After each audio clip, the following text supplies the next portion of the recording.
Salah satu ya.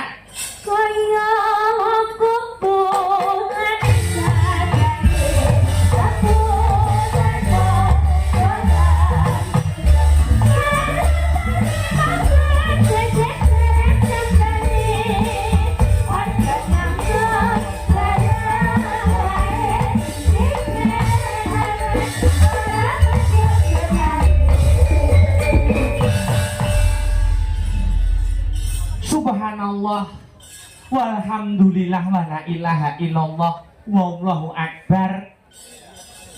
Leren luwih dhisik ya no ora ketang bursak kemprangan ngono.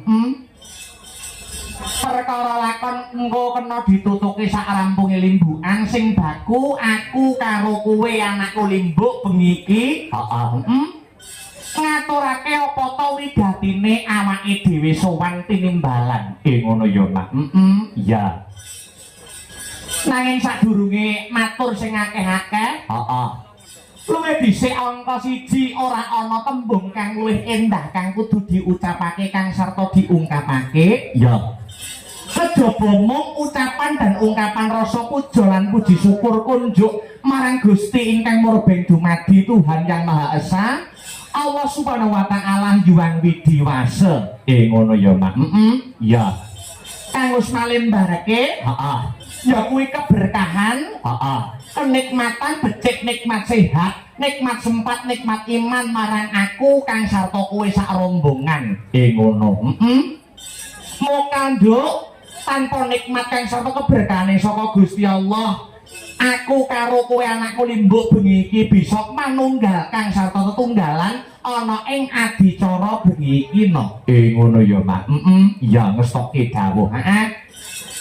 Lah banjur bengi iki meneti adicara apa? Iki ngene ya, Nduk.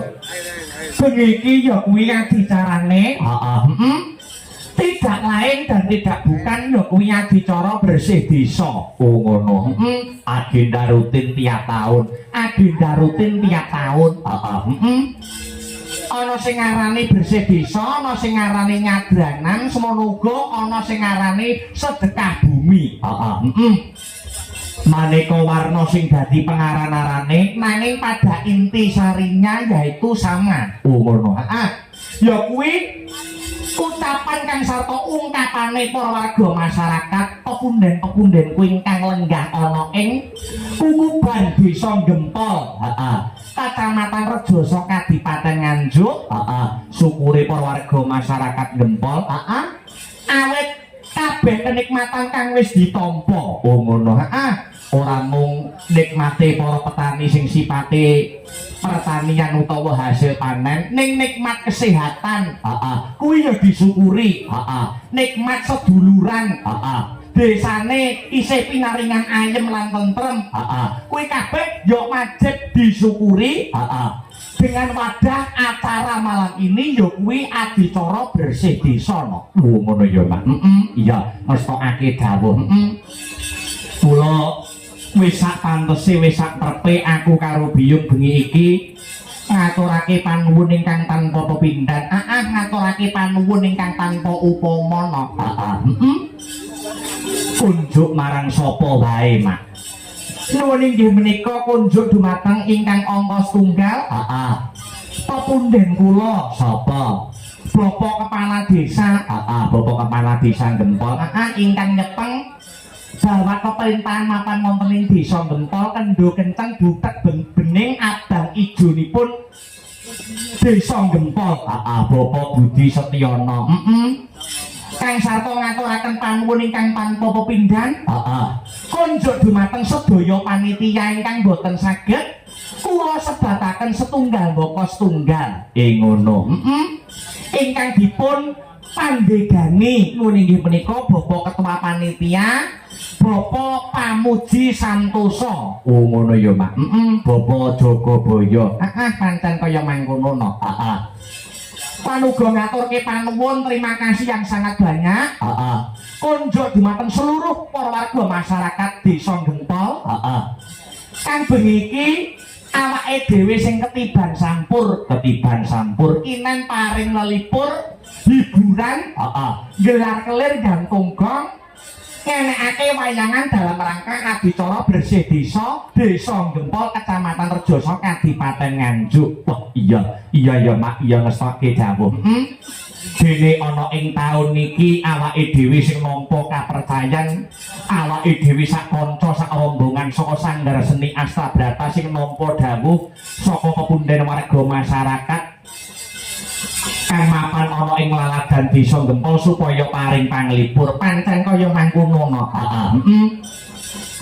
bersih desa agenda rutin tiap taun ngono jenenge wae bersih desa bersih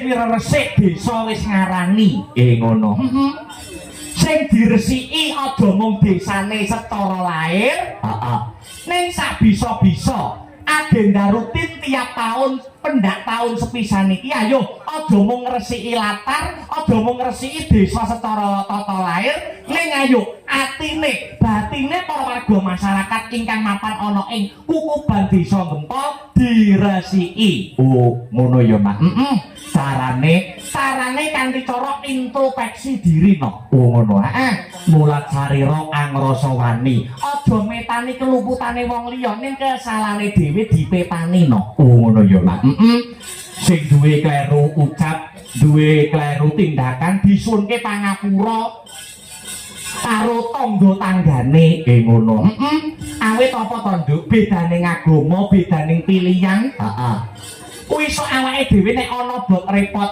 kuwi sing marani pertama kuwi dudu sing mbok pilih sing mbok coblos ning tanggamu dhewe ngono mula kudu rukun karo tanggane ngono